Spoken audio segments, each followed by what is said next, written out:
Ei, fia! Aí, filha, é pra você. Olha quem que tá com a gente aqui. Zé Edson ao vivo. É pra você essa música. É, aqui no Bar do Berlei, ó. Exclusivo. É amor, o que eu sinto É pra no meu coração. você. Vem pra cá. Eu só sei esse amor. Diretamente do norte pra cá. Sei dizer não. Se eu te olho, então desejo no rosto do seu beijo me acalma quando você vem me tocar. É diretamente Chega pra perto, minha você. cabeça gira, sua voz é uma poesia, um beijo pra fazer meu mundo girar e te amar. Eu estou apaixonado por ti e não sei como explicar esse amor que mora aqui dentro.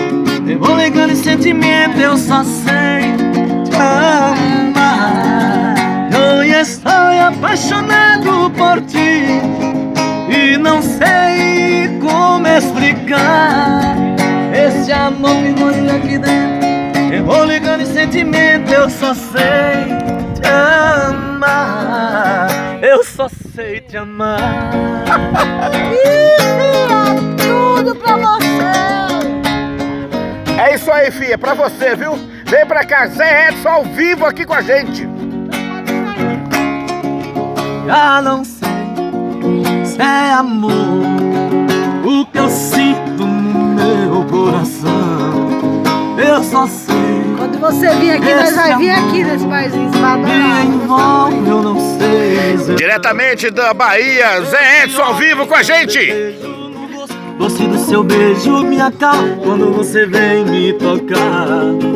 Chega perto, minha cabeça gira, tua voz uma poesia, um beijo pra fazer meu mundo parar e te amar. Valeu! Apaixonado por ti e não sei como explicar esse amor aqui dentro. Eu vou ligando de sentimento, eu só sei te amar. Eu estou apaixonado por ti e não sei como explicar esse amor que vou ligar aqui dentro. Eu vou ligando de sentimento, eu só sei te amar. Eu estou apaixonado por ti e não sei como explicar esse amor que vou ligar aqui dentro. Eu vou ligando de sentimento, eu só sei te amar. Eu só sei te amar. Tá aí diretamente do fim do mundo aqui no Bar do Berlei. Zé Edson aqui presente. Ô, sucesso! Ó, aqui. Esse homem que fala alguma coisa pra aquela moça que tá lá em São Paulo, fala. Qual que é o nome dela? Não, ela. Chama ele Fia. Filha, vem com seu namorado pra cá porque o negócio é bom. É isso aí, Fia. Essa música foi especialmente pra você e o seu namorado. Não sei se você curte essa música do Eduardo Costa, foi gravada pela Claudinha Leite também, né? Foi especialmente pra vocês. E que quem sabe a partir de agora essa música comece a embalar mais ainda o relacionamento de vocês, o amor de vocês. Que Deus abençoe, tá bom?